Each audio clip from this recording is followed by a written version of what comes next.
윤석열 정부가 북한의 비핵화를 전제로 하는 담대한 구상을 발표를 했습니다만 북한이 연이어 거부 의사를 분명히 하고 있습니다. 한반도의 긴장 수위가 높아진 가운데 내일부터 한미연합연습이 본격 가동되면서 북한 도발 가능성에 대한 대비태세를 점검할 계획입니다. 문성묵 한국국가전략연구원 통일전략센터장, 김용현 동국대 북한학연구소장과 담대한 구상의 향방 논의해보겠습니다. 어서 오십시오. 네, 안녕하십니까. 네.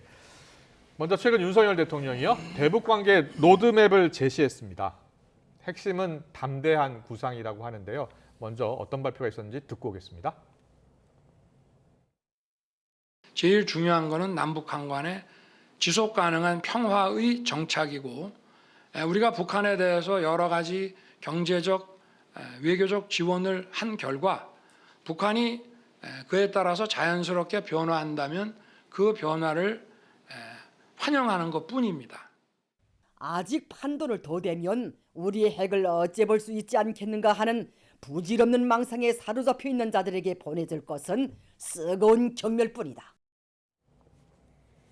네, 우리는 담대한 구상을 이렇게 제안했는데 북한은 부질없는 망상이라는 표현을 썼습니다. 사실상 거부한다는 입장을 밝힌 건데요. 두 분께 먼저 여쭙고 싶은데 북한은 이제 비핵화를 받아들이지 못하겠다는 겁니까? 어떻게 해석을 해야 되는 겁니까? 이번 이제 북측의 그 입장 표명은 결국 미국과 협상과 대화를 할 수밖에 없다. 남측에 대해서는 지금 당장 뭔가 남측과 할 수 있는 것들은 없다.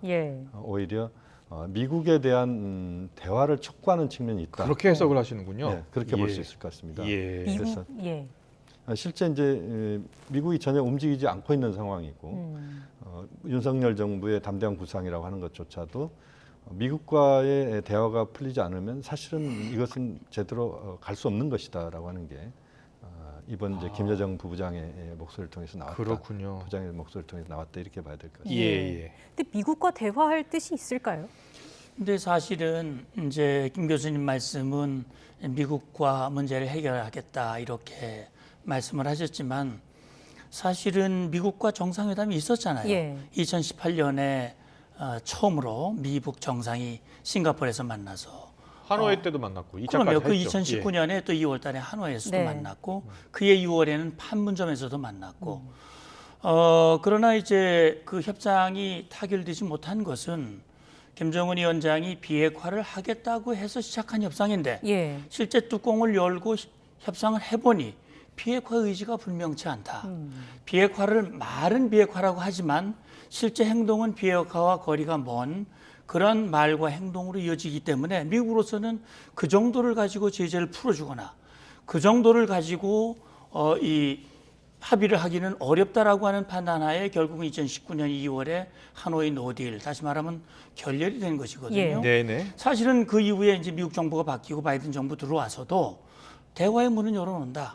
자, 언제라도 대화를 하자. 대화로 문제를 풀어가겠다라고 얘기를 하지만 지금 북한은 전혀 미국의 제안을 안 받아들이고 있거든요. 그렇다면 결국은 미국이냐 한국이냐라는 상대라기보다는 비핵화의 의지가 없다라고 봐야 될 것 같습니다. 결국은 분명히 얘기를 했거든요. 그 다음화에도 나오지 않습니까? 이 핵 문제는 우리의 국채고 이걸 가지고 무슨 물건짝하고 바꾸는다고 생각하는 건 매우 어리석은 것이라고 얘기한 걸로 봤을 때는 결국 김정은 위원장이 말로는 비핵화라고 얘기했지만 실제로는 비핵화의 의지가 전혀 없다고 하는 것을 이번에 여실히 보여줬다. 이렇게 볼 수 있습니다. 김용현 소장님은 어떻게 보세요? 그 당시 그러니까 하노이 회담 결렬, 정상회담 2차 회담 결렬 때 보면 그 당시에 나왔던 얘기는 영변 핵사찰 플러스 알파도 나오고 뭔가 진전될 것으로 봤거든요. 그런데 결렬이 됐단 말입니다. 그 이후 지금 한 3, 4년이 지난 상황인데 북한의 생각이 달라진 걸까요? 이제 그건 두 가지 측면을 봐야 될 것 같습니다. 하나는 북한의 생각이 달라졌다기보다는 미국의 입장이 굉장히 강하게 북한을 압박하는 식으로 바뀌었다 이렇게 북한이 인식할 수 있습니다. 트럼프 정부 때와 지금 바이든 정부 때 달라졌다 이렇게 보고 있다고요? 트럼프 정부 때도 그러니까 하노이 이후의 과정들을 봐야 되는데 하노이 이후부터 트럼프 정부 때부터 달라졌다? 그렇죠. 그러니까 하노이라고 하는 부분은 이렇게 볼 수 있습니다. 북한은 봉투를 하나 들고 왔는데 당시에 트럼프 대통령은 두 개를 들고 갔거든요. 그러니까 하나는 단계적으로 예. 점진적으로 비핵화를 하자라고 하는 게 북한이 갖고 온 봉투였고 미국도 그 봉투가 있었습니다. 그런데 그랬군요. 트럼프 대통령 봉투는 또 하나가 있었죠. 네. 그러니까 잘게 쪼개서 하는 게 아니고 크게 한 두세 개 덩어리로 쪼개되 북한이 뭔가 움직이면 미국이 그 선물을 주겠다는 그런 것이었기 때문에 당시에 북한이 좀 받아들이기 어려운 그러니까 싱가포르 이후에 진행되었던 것들을 더 이상 진전시키기 어려운 상황에서 바이든 정부까지도 그것이 네, 연결선상에서 왔다라고 봐야 되기 때문에 예. 그런 차원에서 보면 사실상 북한 입장에서는 미국의 입장이 변하지 않은 상황에서 북한이 먼저 변할 수는 없다라고 하는 그것이 강하게 작동한 측면이 있다. 그렇게 봐야 될 것 같고 예. 또 하나의 측면은 한국도 그렇고 지금 바이든 정부도 그렇고 뭔가 북한과의 대화를 적극적으로 할 수 있는 그런 상황들을 안 만들고 있는 것 아니냐. 미국은 지금 우크라이나 전쟁에 모든 역량을 쏟아붓고 있고 한국 윤석열 정부도 역시 지금 북한과의 적극적 대화보다는 현재 상태를 좀 유지하는 정도의 입장 그렇게 지금 보고 있는 것 같습니다. 그래서 미국과 북한, 한국과의 이 관계 속에서 보면은 한미가 움직이지 않는 선상에서 북한이 뭔가 적극적인 움직임을 갖기는 어려움이 있다. 그래서 북한도 역시 지금 상황에서는 미국과 한국이 움직이지 않는 지금 조건에서 예. 북한도 그럭저럭 지금 상황을 좀 버텨낼 수밖에 없는 상황 아닌가 이렇게 지금 보고 있는 것 같습니다. 앞서 이제 우리와 상대하고 싶지 않고 미국과 상대하고 싶다라는 간접적 메시지다라고 이야기했고요. 네. 김여정 부부장 이야기 들어보면 부질없는 망상에 사로잡혀 있다라고 얘기했고 윤 대통령 자체가 싫다 이런 표현까지 썼거든요. 네. 그러니까 우리하고는 대화하지 않겠다라고 한 번 더 이야기한 것으로 보고 있는 겁니까? 저는 남측과의 대화보다는 미국과의 대화가 우선이다라고 보는 북한의 입장이 그대로 이번에 드러났다. 그러니까 저는 이제 이런 표현을 쓰고 싶은데 북미 대화를 자동차 앞바퀴라고 본다면 남북 대화는 자동차 뒷바퀴라고 볼 수 있을 것 같은데 앞바퀴가 굴러가지 않는데 뒷바퀴가 굴러갈 수 없다라고 하는 게 북한의 입장인 것 같습니다. 그래서 북미에서 어떤 식으로든 문제가 풀리지 않는 선상에서 남북 간의 문제를 풀 수 있는 것들은 매우 제한적이다. 네. 그렇게 북한은 보고 있다. 이렇게 평가할 수 있겠습니다. 알겠습니다. 대화의 주체가 미국이라는 걸 말하고 있다라는 말씀이셨고요. 북한이 또 지금 반발하는 이유 중에 하나가 어떤 지금 이번에 구상을 봤을 때 안전 보장에 대한 얘기가 다 빠져 있잖아요. 이것도 하나의 배경이 될 수 있을까요? 이제 안전 보장이라는 말씀을 하셨는데 이제 그 부분을 우리가 주목을 해야 된다고 생각을 합니다.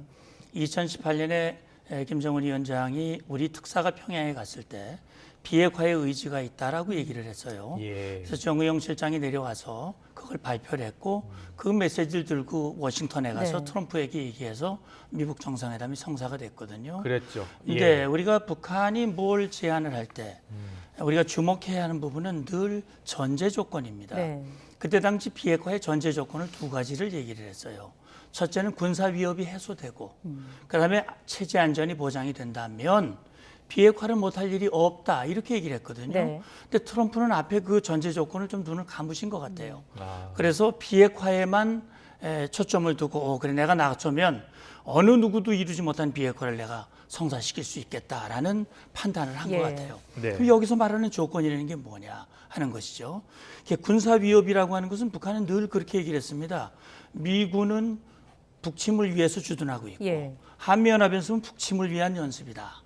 그래서 우리는 늘 미국으로부터 위협을 받고 있다. 군사 위협을. 군사 위협이 해소된다는 얘기는 한미동맹이 망가지고 주한미군이 철수하고 한미연합연습이 영구 중단되는 걸 의미하는 거거든요. 군사 위협 해소라고 하는 것은.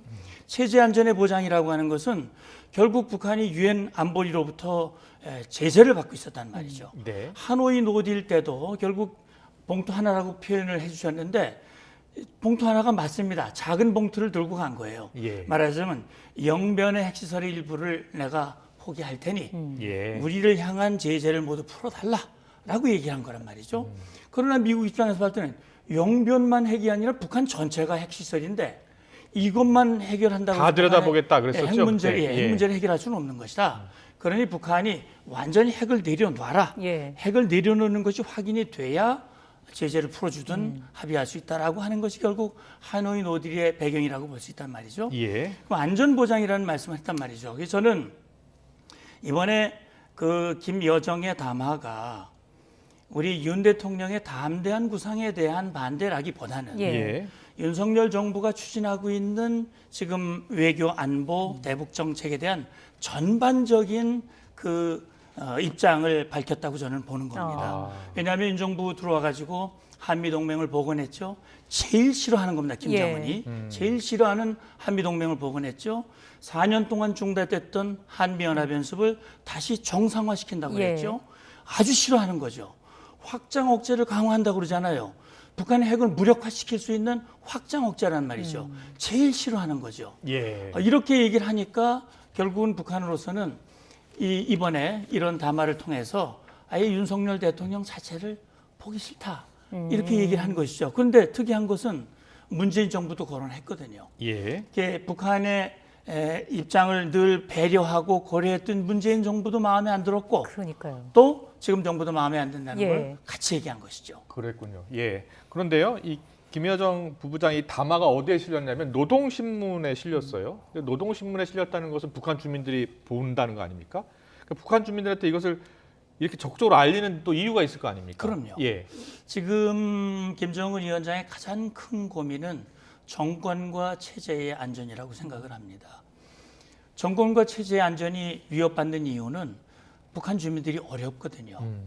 뭐 코로나, 그다음에 대북 제재, 그다음에 각종 자연재해 이런 것들로 인해서 북한 주민들이 가장 어려운. 그래서 김정은 위원장이 스스로 식량 문제를 얘기를 했고 비상식량을 풀었고 그다음에 제2의 고난의 행군을 언급을 했거든요. 예. 자 그렇다면 이렇게 어려운 상황, 코로나가 들어간 것도 남측에 무슨 이상한 물건을 들여보내서 그렇게 된 것이고 아. 결국 지금 북한 주민들이 위협을 받고 북한 체제가 어려운 것도 다 지금 그런 데서 온 것이기 때문에 네.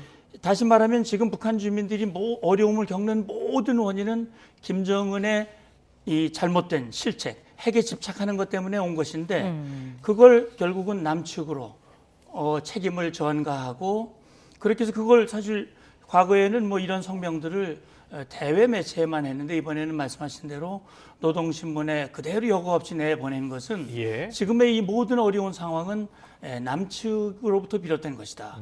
그래서 적개심을 남측으로 돌리고 책임을 전가하고 결국은 김정은의 핵 개발을 정당화시키고 네. 나중에 만약에 도발을 한다면 그 도발의 명분으로 삼고자 하는 그런 복합적인 의도가 담겨져 있다. 저는 그렇게 보고 있습니다. 예. 그렇군요. 예. 그 앞서서 북한이 가장 싫어하는 것 세 가지를 짚어주셨는데 그중 하나가 한미 연합훈련이었습니다. 이게 어떤 의미인지 이전 정부와는 뭐 얼마나 많이 달라진 건지 이런 것도 궁금한데요. 네. 내일부터 시작되는 훈련 자체가 좀 달라진다면서요? 예. 그렇습니다. 이제 가장 크게 다른 것은 2018년도 이후에 야외 기동훈련이 없었습니다.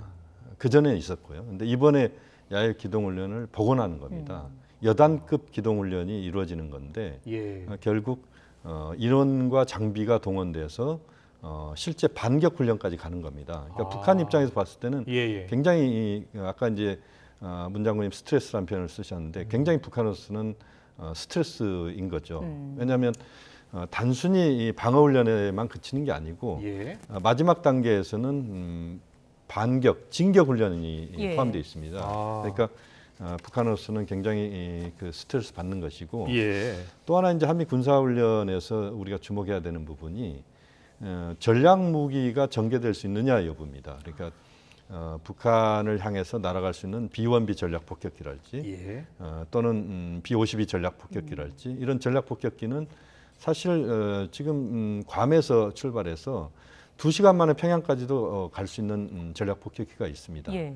그 폭격기가 기동하게 된달지 또는 미국의 항공모함 전단이 동해상에 전개되거나 또는 미국의 그 핵 잠수함이 동해상에 전개된다거나 이 부분은 북한으로서는 굉장히 이제 그 스트레스를 받는 부분이거든요. 네. 또 그것은 이제 북한의 특정 시설이랄지 또는 김정은 위원장을 직접 타격할 수도 있다라고 하는 이제 그런 두려움을 북한은 가질 수밖에 없기 때문에 그렇게 보면은 이번 한미 군사훈련에 지금 이제 내일부터 시작되는 네. 한 일주일 이상 시작되는 건데 진행되는 건데 굉장히 북한은 여기에 대해서 촉각을 곤두세울 수밖에 없다. 이렇게 볼 수 있습니다. 그렇군요. 근데 제가 이제 우리 김 교수님 말씀에 조금 첨언을 예. 한다면 예. 한미 연합 연습은 기본적으로 방어 연습입니다. 저도 뭐 연습을 뭐 많이 해봤습니다만 네. 기본적으로 방어 연습이에요. 그러니까 뒤에 반격이라고 하는 것은 북한의 남침이 없으면 반격도 존재하지 않는 예. 겁니다. 그렇기 때문에 이것은 북한이 만약에 남침을 할 경우 예. 우리가 정부가 또는 군이 한미 동맹이 어떻게 움직일 것이냐는 절차 훈련하는 것이고 그 과정에서 실병 또는 장비가 어떻게 작전 계획에 따라서 움직일 것인가 하는 것을 훈련하는 것이거든요. 근데 사실은 우리 국민들께서도 이해하셔야 되는 것이 뭐냐면 결국은 2018년에 실병 기동이라든지 이런 걸 다 중단했지 않습니까? 예. 그러면 핵 문제가 진전이 있어야 되거든요. 북한의 위협이 완화되고 정말 대통령이 초기에 앞서 강조했듯이 지속 가능한 평화가 정착이 되면 사실 이렇게 훈련을 크게 할 이유가 없는 거거든요. 그러나 지난 4년 동안 북한의 핵 역량이 높아졌고 미사일, 특히 우리를 향한 미사일 역량이 높아졌고 전술핵을 개발을 해서 이 미사일에 탑재해서 우리를 직접 공격하겠다고 준비하고 있고 김정은 입으로 직전 7월 27일 날 윤석열 정권을 핵으로 소멸시키겠다라고 협박하고 있는 상황 속에서 우리 정부와 국가가 우리 대한민국의 안보를 지키기 위해서 연합훈련을 하고 그런 기동하는 것은 너무나 당연한 것이다 라고 하는 것이거든요. 네네. 그런데 김여정 부부장의 담화 그리고 또 이어서 한미 연합 군사 훈련 과거로 이제 복원되는 그 실기동 훈련도 실시가 되고요. 그래서 일각에서는 북한과 남북 관계가 대치 국면이 이제 격화되면서 7차 핵실험의 명분이 또 되는 것 아니냐 이런 이야기 나오거든요. 가능성 있다고 보세요?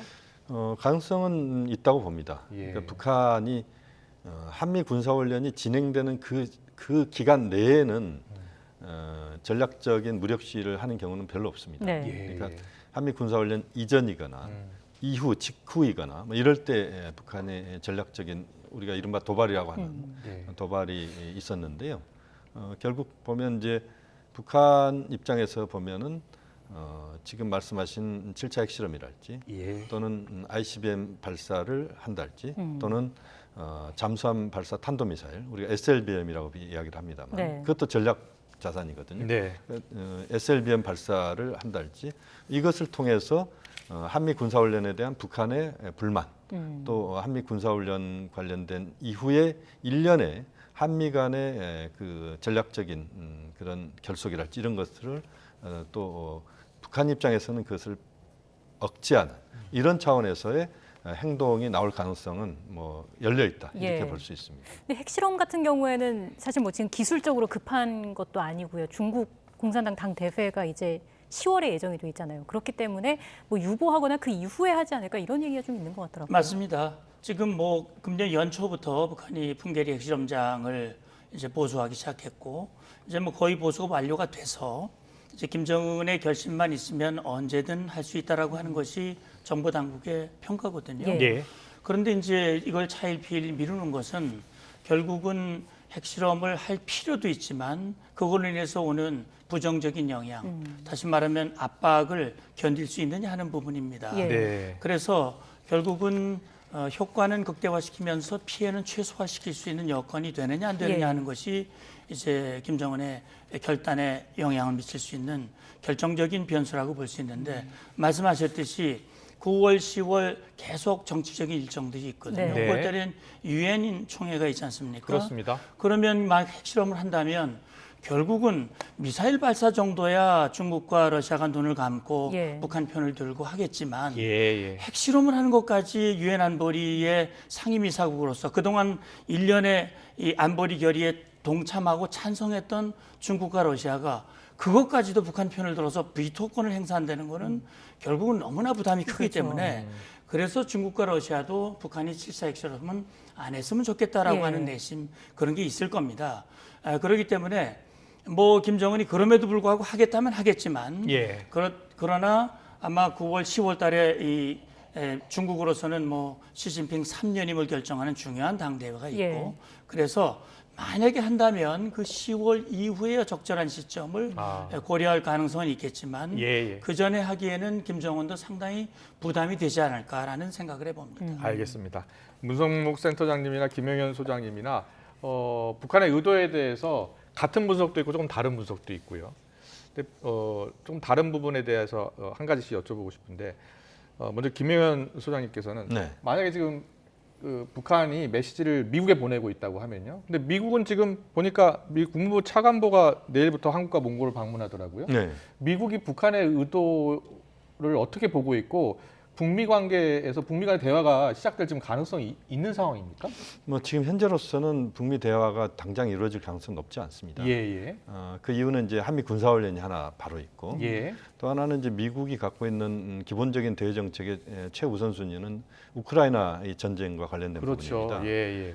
또 세계의 경제가 매우 어려워지고 있고 이런 상황에서 보면 미국 입장에서 보면 북한 문제는 사실은 미국의 대외 정책 우선순위에서 저 아래에 있다 이렇게 그렇군요. 봐야 되거든요. 예. 그렇기 때문에 지금 당장은 북미도 그렇고 남북도 그렇고 남북미도 그렇고 뭔가 새로운 돌파구를 만들어낼 수 있는 요소들이 별로 없다. 그래서 네. 어정쩡한 상태가 당분간 좀 지속될 가능성이 높다고 그렇게 봅니다. 보시는군요. 알겠습니다. 문성목 소장님은 어떻게 예, 보세요? 저는 뭐 김 교수님 의견에 예. 동의하는 부분도 있지만 또 약간 생각이 다른 부분은 이런 겁니다. 네. 물론 뭐 우크라이나 사태가 미국의 우선순위의 1번인 거는 뭐 맞을 거예요. 네. 그러나 미국으로서는 이 유럽 상황도 중요하지만 이 아시아 상황, 특히 중국과 북한이 굉장히 중요한 변수거든요. 네. 특히 지난 5월 20일 날 바이든 대통령이 한국을 왔어요. 네. 물론 일본을 가기 위한 이 과정이긴 했습니다만 그러나 미국 대통령이 한국을 대통령 취임 열흘 만에 한국에 왔다고 하는 것은 그만큼 미국이 추진하고 있는 인도태평양 전략에 한국의 역할이 굉장히 중요하고 예. 한반도 안보 상황이 미국 안보 전략이 매우 중요한 부분이라고 하는 것을 알기 때문에 온 것이거든요. 예. 그런 점에서 봤을 때는 우리 한반도 안보 상황, 특히 미국의 뭐 국무부 대변인도 그렇고 북한 핵 문제가 미국 특히 안보에 굉장히 중요한 요인이다라고 얘기를 하고 있거든요. 네. 제가 볼 때 블링컨 이 차관보의 방한에서도 북한의 7차 핵실험을 어떻게든 막는다. 그리고 7차 핵실험이 이루어질 경우 어떻게 한국과 미국 또 일본 국제사회가 어떻게 대응할 것인가 하는 부분들, 그리고 이번에 대통령이 제안한 담대한 구상을 어떻게 앞으로 시간이 걸리겠지만 네. 성사시킬 것인가, 아마 그런 부분들이 주로 논의가 되지 않을까라는 생각이 듭니다. 네. 네, 알겠습니다. 남북 관계가 쉽지 않은 상황이고요. 북미 관계 역시 그게 전망이 밝지는 않은 그런 상황인 것 같습니다. 지금까지 문성묵 한국국가전략연구원 통일전략센터장, 김명현 동국대 북한학과 연구소장님과 함께했습니다. 잘 들었습니다. 고맙습니다. 감사합니다.